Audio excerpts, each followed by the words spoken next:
Have you ever said no to an opportunity? Not because you couldn't do it, not because it wasn't right, but because fear whispered, what if you fail? What if they laugh? What if you're not enough? Every single day, fear sits quietly beside your choices, influencing them more than you might realize. But what if I told you that you could stop letting it decide for you? What if you could reclaim control? See, fear isn't your enemy. It's actually a biological response, a primal signal meant to protect you. When you face something uncertain or uncomfortable, your brain instantly triggers the amygdala, that ancient part responsible for survival. It floods your body with adrenaline, making you hesitate, making you want to retreat.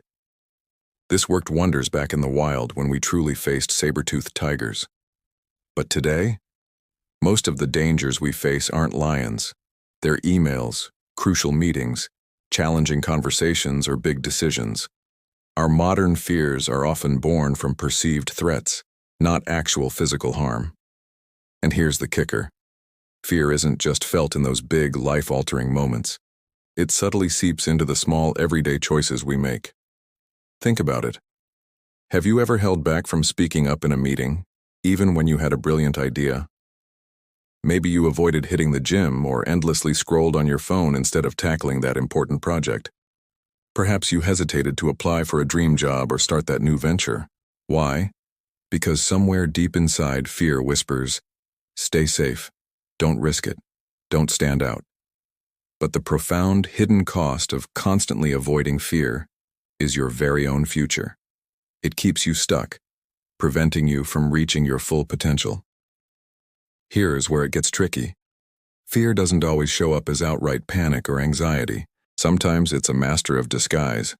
It hides behind phrases like, oh, I'm just tired, or, it's not the right time, I'll wait for a better moment. Maybe you tell yourself, I'll do it tomorrow, or, I'm just not ready yet. Sound familiar? We rationalize fear, making excuses rather than facing it head on. We convince ourselves that these are logical reasons when in reality, they're just clever ways our minds try to keep us in our comfort zones, safe from the unknown. The ancient Stoics, philosophers who lived centuries ago, understood this profoundly. They faced fear in a completely different way. Seneca, a famous Stoic, wisely observed, "We suffer more often in imagination than in reality." Think about that for a moment.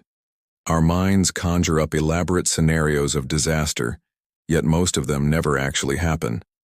Another great Stoic, Epictetus, put it plainly, if you wish to be brave, act brave. To them, courage wasn't about having an absence of fear. Not at all.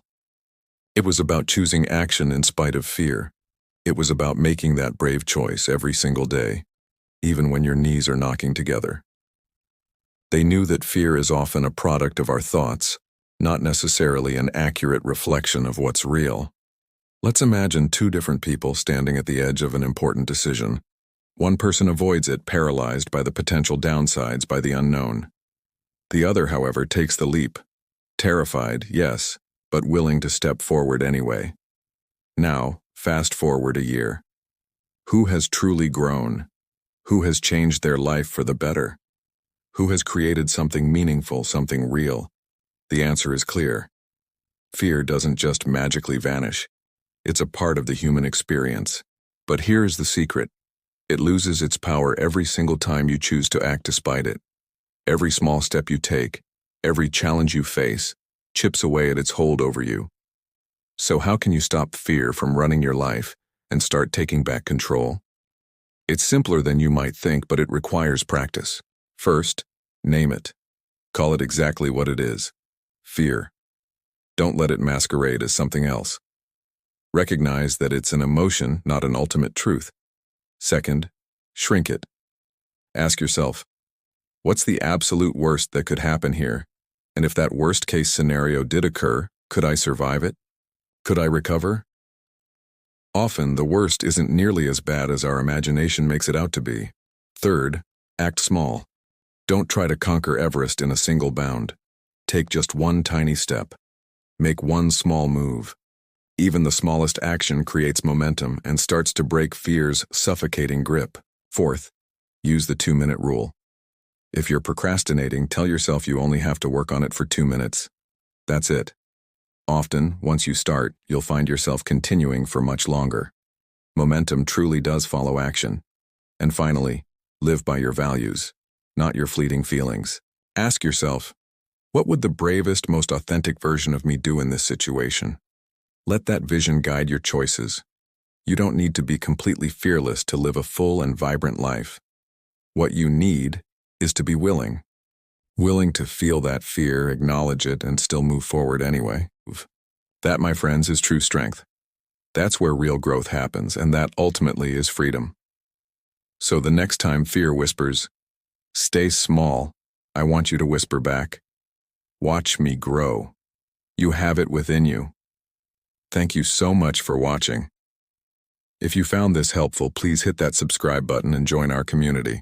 We're here to provide more tools to help you reclaim your mind, take action, and truly live your life to the fullest. See you in the next video.